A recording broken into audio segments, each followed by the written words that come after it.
a lot of shit comes up that people would want to vote on, like the bailouts, the war, all things of this nature. There's a lot of things that people would like that's going to affect us. We would like to vote on this, but you don't get to vote on it. You get to vote on a representative.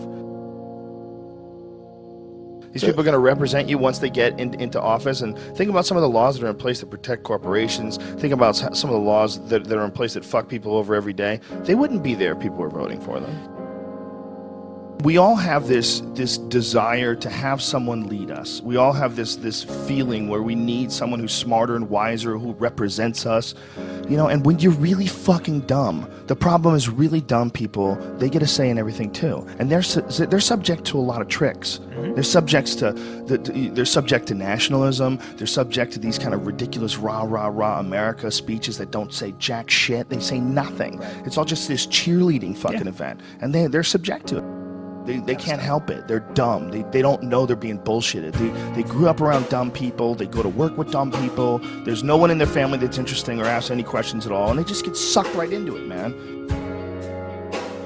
This society is so greedy, we're willing to go to war. We're willing to go places and send these big metal machines that kill people and fuck people up just so we can make more money. And the way our society is set up, I mean, I've heard it argued, and argued successfully, that our society runs on war. You know, it runs on the domination of the other parts of the world. And literally, that's the only way you can control a gigantic chunk of the globe. You have to keep everybody down, you know, and that's what our society is based on. We can't be fighting over each other because, you know, this guy's like 1 million people die in Iraq, and everybody goes, hey, as long as it doesn't happen over here. But it is, right. That is over here. It's just over here, over there. It's the same thing. It's some people you don't know that were born somewhere else who fucking got jacked. You get trapped in that whole idea of, you know, this is my team, these are my people, and, you know, someone fucking plays a country music song and throws up a flag, and I'm in. Fuck it. It feels good. Feels good to be in, right?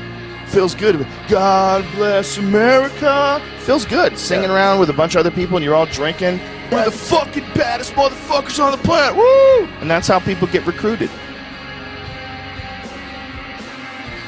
It's a clusterfuck, man. These poor fucking kids, man. Could you imagine being 18, 19, being talked into doing this shit for a bunch of bloodthirsty motherfuckers who just are trying to get whatever they're trying to get over there, whatever the fuck it is, whether it's lithium, you know, minerals in the mountains that they use to make cell phones, whether it's 90% plus of the world's opium supply, 90 fucking percent. That is a multi-billion-dollar business. And if you think these fucking industrialist cocksuckers that are running the world are going to leave that money behind, you're fucking crazy. Dude, they've got United States Army troops guarding Poppy Field. There's fucking so much heroin there. I mean, it's incredible. The fucking brother of the president of Afghanistan, his brother was selling heroin and getting paid by the CIA. I mean, god damn it. Heroin is absolutely addictive, okay? People who try heroin get hooked. Heroin is everywhere, okay? So you need to sell it. Someone's selling it. Who's selling it? I don't know, but 90% of it comes from this one place where we have to be to save our freedom. You can't criticize it, because if you criticize it, you're a shithead. You don't appreciate the troops and what they're doing for you, and that's not the case at all. I just don't like the idea of these fucking people leading us in any direction where you need to sacrifice your life. Well, I don't believe it. I don't believe them. When there's been so many fucking lies. I mean, the more you look it up, the more, I mean, you go into any of the stories on the weapons of mass destruction before we invaded and compare them to what we actually know that they really knew when they said that. It's like they did it on purpose. They wanted to get in there for whatever fucking reason. And if it's some crazy, the world is going to end if we don't stop this, but we can't tell you shit, like, I would love to believe you. I would love to believe that the reason why you're not telling us exactly what the fuck is going on is because you're really protecting us from some insanely evil thing that if we knew about it, society would collapse. But our strong, brave, powerful leaders are going to guide us without our knowledge. I would love to believe you. If you weren't all full of shit. We're going to have to step back and look at it all in a different way. And I don't think you're going to get that from just voting for president and dealing with all this nonsense that we have right now with the the two-party system. It's just, we're spinning our wheels. We're not getting any traction. This is all nonsense. It's the same nonsense with Obama that we dealt with Bush. Special interest groups controlling what people say and do and what direction the country goes in and save us from the bad guys. Just shut the fuck up, man. It's the same nonsense.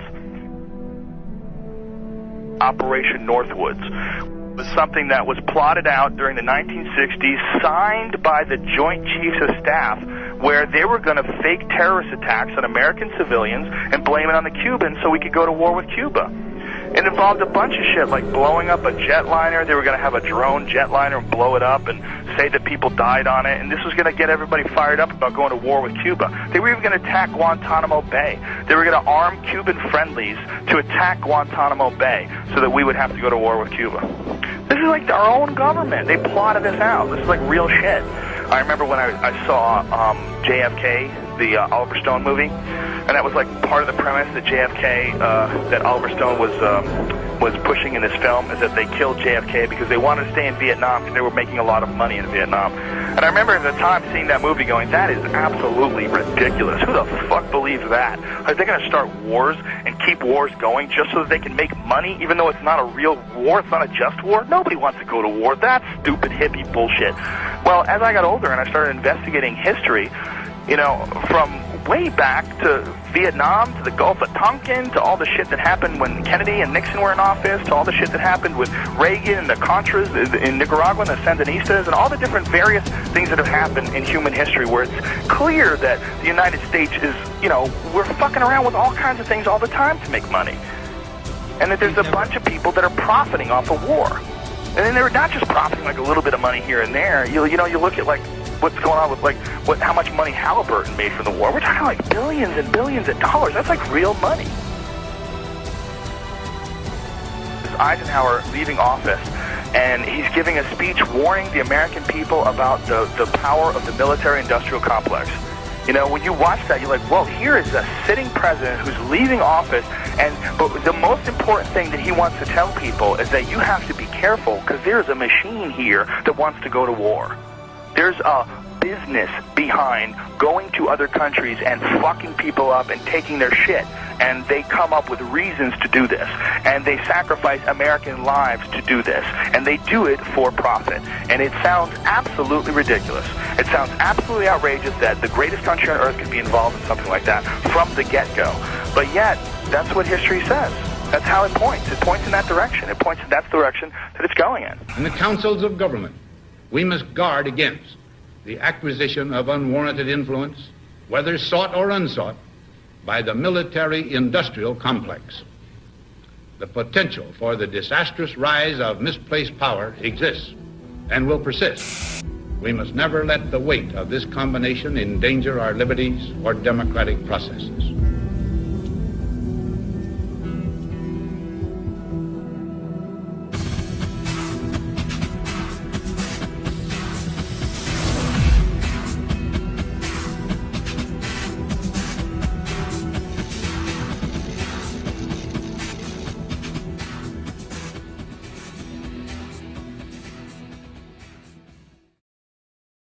Tower 7 disturbs me the most. That Tower 7 just went whoosh, just like a controlled demolition.